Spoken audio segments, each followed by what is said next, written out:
पिछले एपिसोड में हमने देखा था कि चैंतियान अपनी डीमन मार्शल स्पिरिट का इस्तेमाल करते हुए वहां पर अपना ब्रेक थ्रू कर जाता है, जिस चीज से वो काफी ज्यादा खुश था। लेकिन जैसे वो आगे बढ़ रहा था वहां पर वो मास्टर अपने डिसाइबल को लेकर आ चुका था ताकि यहाँ पर आने के बाद वो चैंतियान की जान ले सके। उन्हीं में यूनफाई नाम का बंदा भी था जो सबसे ज्यादा पावरफुल था। वो चैंतियान के साथ भिड़ जाता है। तब वहाँ पर वुजिन भी आ चुका था जो चैंतियान की मदद करने के लिए आया हुआ था। लेकिन तब भी यहाँ पर एल्डर और बाकियों ने मिलकर चैंतियान के ऊपर एक बहुत ही ज्यादा स्ट्रॉन्ग अटैक कर दिया था, जिस वजह से चैंतियान एकदम ज्यादा इंजर्ड होने के बाद वहां से खाई के नीचे गिर जाता है। जिसके बाद यहाँ से ये एपिसोड शुरू होता है। तो इस एपिसोड की शुरुआत में वो मास्टर कह रहा था कि मजा आ गया, मैंने यहाँ पर चैंतियान को मार दिया, वो तो मर के अब यहाँ पर खाई में गिर चुका है। लेकिन वो ये कह ही रहा था कि तभी वहां पर एक बहुत ही स्ट्रॉन्ग अटैक उसके ऊपर आकर लग जाता है, जिस वजह से तो उसका अंचर पंचर यहाँ पर ढीला हो चुका था। किसी को समझ नहीं आता कि यहाँ पर ये अटैक किसने किया। तब आसमान के अंदर से उन्हें लाइब्रेरियन की आवाज सुनाई देती है जो उनसे कह रही थी कि आखिर तुम लोगों की हिम्मत कैसे हुई चैंतियान को हाथ लगाने की। तुम लोग जानते भी हो कि चैंतियान कौन है, वो मेरा ही साथी है, और मेरे साथी क्यों तुमने यहाँ पर इंजर्ड किया तो इसकी सजा तो तुम्हें मिलकर रहेगी। जिसके बाद वो एक और अटैक वहाँ पर उस मास्टर के ऊपर कर देती है। मास्टर एकदम पगला चुका था कि आखिर कौन ऐसी हरकत कर रहा है। वो सामने आए ना, दूर से आवाज लगाने से कुछ नहीं होता, सामने आए मैं उसे मार डालूंगा। तभी वहाँ पर लाइब्रेरियन उसके मुंह पर पैर रखते हुए आ चुकी थी और उससे कहती क्यों, मेरा ही इंतजार कर रहा था क्या, देख मैं आ गई तेरे सामने, बता क्या कर लेगा। लाइब्रेरियन को देखकर सभी लोग घबरा जाते हैं, इसलिए वुजिन और बाकी वहाँ पर उसे ग्रीट करने लग गए थे क्योंकि उन्हें पता था कि ये लाइब्रेरियन बहुत ज्यादा स्ट्रॉन्ग है। लाइब्रेरियन उस मास्टर से पूछ रही थी कि देख मुझे यहाँ पर ना ये चीज साफ साफ पता है कि खाली तुम लोग ट्रेजर की वजह से चैंतियन की जान लेने के पीछे नहीं थे। मुझे ये बताओ कि असली मास्टरमाइंड कौन था जिसने यहाँ पर चैंतियन की जान लेने के लिए तुम लोगों से कहा है। मैं 3 गिनूंगी, 3 गिनने तक बता दिया तो ठीक है, वरना मैं यहाँ पर तुझे चीर दूंगी। तब डर के मारे वो मास्टर बता देता है कि इन सब के पीछे जाओ कहाँ थे, उसने ही हमें पैसे दिए थे ताकि हम यहाँ पर चैंतियान की जान ले सके। मास्टर के मुंह से ये बात सुनने के बाद भी लाइब्रेरियन उसे नहीं छोड़ती और वो अपने पैर से उसे एकदम भरता बना देती है, जिस वजह से वो मास्टर वहाँ पर मर चुका था। मानना पड़ेगा लाइब्रेरियन बहुत ज्यादा स्ट्रॉन्ग है। दूसरी तरफ हम जाओ को देखते हैं जो बड़ा मजे से खुश हो रहा था कि बहुत अच्छा लग रहा है कि चैंतियन मर गया, मैंने सोचा ही था कि वो तो मर ही जाएगा। लेकिन इस बात से वो अनजान था कि उसकी मौत यहीं पर आ रही है। तभी उसे लाइब्रेरियन की आवाज सुनाई देती है जो उससे कह रही थी कि जाओ, पिछली बार मैंने तुम्हें जिंदा छोड़ दिया था तो वो चांस तुम्हें पसंद नहीं आया क्या, जो दोबारा से मरने के लिए ऐसी हरकत कर दी तुमने। जाओ की फटकर हाथ में आ जाती कि बाप रे ये कौन आ गया जो मुझे यहाँ पर ऐसी धमकी दे रहा है। लाइब्रेरियन जैसे ही जाओ की तरफ बढ़ रही थी वहाँ पर जो एल्डर वगैरह थे वो उसे रोकने के लिए आ रहे होते, लेकिन एल्डर तो उसके करीब भी नहीं आ पाते। लेकिन जैसे यहाँ पर लाइब्रेरियन वहाँ जाओ की जान लेने वाली थी, एक के बाद एक करते हुए बहुत सारे एल्डर वहाँ पर आ चुके थे जो सभी यहाँ पर जाओ को प्रोटेक्ट करने के लिए आए थे। वो लोग कह रहे होते हैं कि मानता हूँ हम लोग कि यहाँ पर जाओ ने गलती की, लेकिन वो हमारी फैमिली का एक डिसेंडेंट है, इसलिए उसे बचाना हम सबकी यहाँ पर जिम्मेदारी है, तो तुम यहाँ से वापस चली जाओ अगर तुम यहाँ पर जिंदा रहना चाहती हो तो। इतने सारे एल्डर के सामने यहाँ पर लाइब्रेरियन थोड़ी थोड़ी सी कमजोर लग रही थी, लेकिन उसे कमजोर होता हुआ देखकर वहाँ पर वो बंदा आ जाता है जो कि लाइब्रेरियन का ही दोस्त है। उसने आने के बाद एक ही सेकंड के अंदर जाओ के ऊपर अटैक करते हुए उसकी हालत खराब कर दी होती है। अब ये आ गया तो इसके सामने तो कोई भी नहीं टिक पाएगा। वो बंदा वहाँ पर आने के बाद कह रहा था कि देखो मैं ना एकदम साफ दिल का बंदा हूँ, इसी वजह से मैंने जाओ के ऊपर अटैक करके सिर्फ और सिर्फ उसकी कल्टीवेशन पावर डिस्ट्रॉय की है, उसकी जान नहीं ली। अब वो बिल्कुल एक लूजर बन चुका है, मेरे पैरों में गिर जाना चाहिए तुम लोगों को क्योंकि मैंने इस जाओ को जिंदा छोड़ दिया। इसके बाद वो लाइब्रेरियन से कहता है कि चलो चलते हैं हम यहाँ से, हमारा काम यहाँ पर हो गया। बाकी एल्डर वगैरह जो थे वो उस बंदे के ऊपर अटैक करने वाले थे, लेकिन दूसरा एल्डर उन्हें रोकते हुए कहता है कि रुक जाओ, हमें ऐसा नहीं करना चाहिए क्योंकि ये दोनों लोग बहुत ज्यादा पावरफुल है जो हम सबको मार डालेंगे। इसके बाद बड़े शान से वहाँ पर लाइब्रेरियन और उसका जो बंदा था आराम से एटीट्यूड के साथ वहाँ से जा चुके थे, कोई उनका बाल तक बांका नहीं कर पाया। लेकिन उन दोनों के जाने के बाद यहाँ पर वो एल्डर एकदम ज्यादा हैरान था कि ऐसा कैसे पॉसिबल है कि एक मामूली से चैंतियान को प्रोटेक्ट करने के लिए यहाँ पर इन दोनों को खुद आना पड़ा। मुझे ना यहाँ पर एक चीज का डाउट लग रहा है, मेरे ख्याल से वो चैंतियान वही इंसान होगा जिसने इतनी बार वहाँ पर उस घंटी को बजाया था, वरना ऐसे किसी नॉर्मल बंदे की तो यहाँ पर ये दोनों सपोर्ट करने के लिए बिल्कुल भी नहीं आते। दूसरा जो एल्डर थे वो जिसने एल्डर ने वहाँ पर उस बंदे के सामने माफी मांगी थी उसे चिल्ला रहे होते हैं कि तुझे समझ नहीं आता कि हम लोग यहाँ पर पूरी तरह से तैयार थे उन दोनों की जान लेने के लिए, लेकिन तूने हमें यहाँ पर रोक दिया। जिस पर वो वाला एल्डर वहाँ पर वापस से जाओ के ऊपर अटैक करते हुए कहता है कि मैंने अच्छा किया तुम लोगों को रोक कर, वरना इसकी तरह तुम दोनों की भी हालत खराब हो जाती। मैंने जाओ के ऊपर अभी यहाँ पर इसलिए अटैक किया ताकि जो बची कुची पावर है वो भी खत्म हो जाए, क्योंकि बची कुची पावर लेकर वो और ज्यादा तकलीफ में है। ये सुनकर तो वो दूसरा वाला एल्डर वहाँ पर और ज्यादा भड़क जाता है। दूसरी तरफ हम चैंतियान को देखते हैं जो खाई के नीचे आकर बेहोश पड़ा हुआ था। उसके ऊपर चील कौवे वगैरह घूम रहे थे ताकि वो उसे नोच कर खा सके, लेकिन स्वॉर्ड एम्पायर वहां पर आने के बाद उन सभी को भगा रहा था ताकि यहाँ पर चैंतियान को कुछ भी ना हो।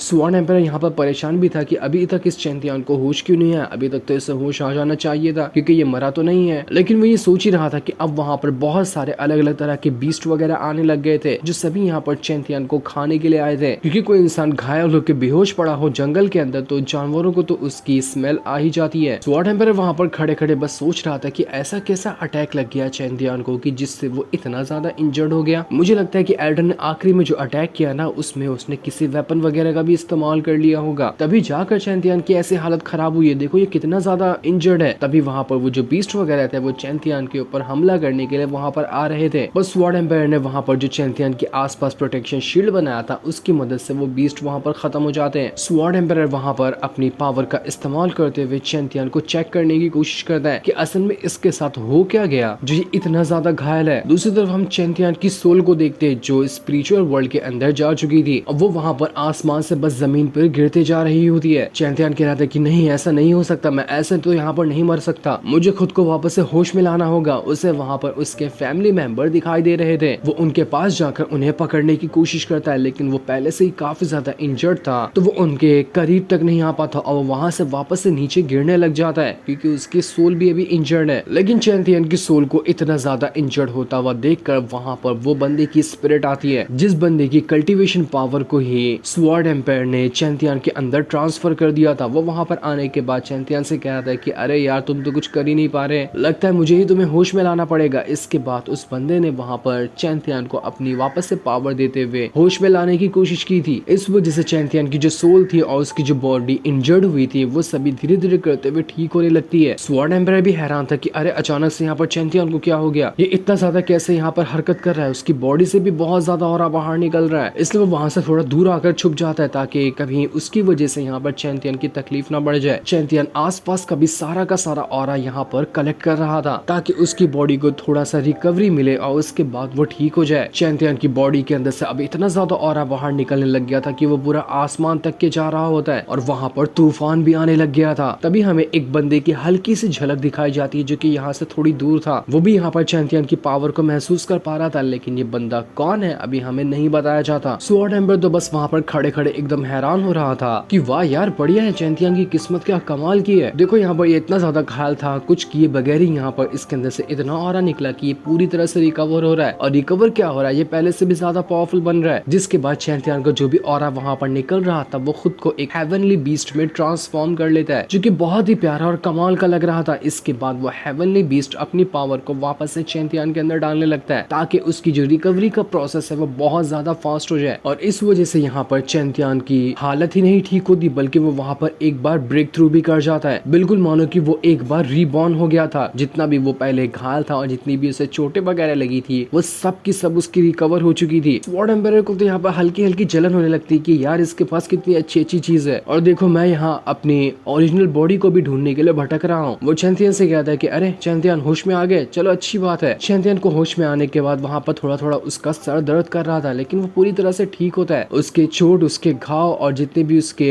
लड़ाई के दौरान कपड़े तक के फटे थे वो सब रिकवर हो चुके थे। तभी चैंतियान के अंदर से वापस से बहुत ही भयंकर पावर बाहर निकलने लगती है और इस बार जब वो अपनी मार्शल स्पिरिट को बाहर निकालता है तो उसकी मार्शल स्पिरिट में वो हेवनली बीस्ट भी ऐड हो चुका था। मानना पड़ेगा चैंतियान के पास अब तीन मार्शल स्पिरिट हो गई, एक स्वॉर्ड वाली, एक डीमन स्पिरिट वाली और एक तीसरी हेवन बीस्ट वाली। क्या ही किस्मत पाई है चैंतियान ने। चैंतियान तो खुश हो गया था कि अरे वाह मजा ही आ गया, तीन मार्शल स्पिरिट, किसी के पास एक नहीं होती, मेरे पास तो तीन है। स्वॉर्ड एम्पायर कहता है कि सारी की सारी इसके पास जो मार्शल स्पिरिट है सब वो हेवन पावर वाली है। अबे यार तू किस तरह का मॉन्स्टर है, सब कुछ तुझे ही मिलता है, अपनी किस्मत खुद से लिखा के लाया क्या तू? मुझे लगा था मैं ही तेरी मदद करूंगा तभी तेरा कोई फायदा होगा, लेकिन तू तो खुद की मदद से इतना आगे बढ़ते जा रहा है। स्वॉर्ड एम्पायर चैंतियान से कहता है कि तुम्हें कांग्रेचुलेशन, तुम्हें रिकवरी करने के लिए और एक और नई मार्शल स्पिरिट हासिल करने के लिए, ये सब तुम्हारी मदद करेंगे जब भी तुम्हें जरूरत पड़े। तो लगता है ना कि मैं यहाँ पर काफी ज्यादा थक चुका हूँ तो अब मुझे यहाँ से चलना चाहिए। चैंतियान अपनी सभी मार्शल स्पिरिट को वापस से अपने अंदर ही डाल लेता है। चैंतियान वहाँ पर स्वॉर्ड एम्पायर का भी शुक्रिया करता है कि आपने ही तो यहाँ पर मुझे बचाया है, आप नहीं होते तो मेरी इतनी ज्यादा मदद कैसे हो पाती। लेकिन ये दोनों यहाँ पर बात कर ही रहे थे कि तभी वहाँ पर वो बंदा आ जाता है जिसने चैंतियान की अभी पावर महसूस की थी। असल में वो एक डीमन किंग था। उसकी आधी बॉडी इंसानों वाली थी और आधी बॉडी डीमन वाली थी। वो डीमन किंग चैंतियन से कहता है, तुझे पता है मैं बहुत साल से तेरा इंतजार कर रहा था, फाइनली तू आखिरकार मुझे मिल गया। लेकिन अभी हमें नहीं बताया जाता कि डीमन किंग यहाँ पर किस चीज की बात कर रहा था। जो सीन दिखाते ही ये एपिसोड यहीं पर एंड हो जाता है।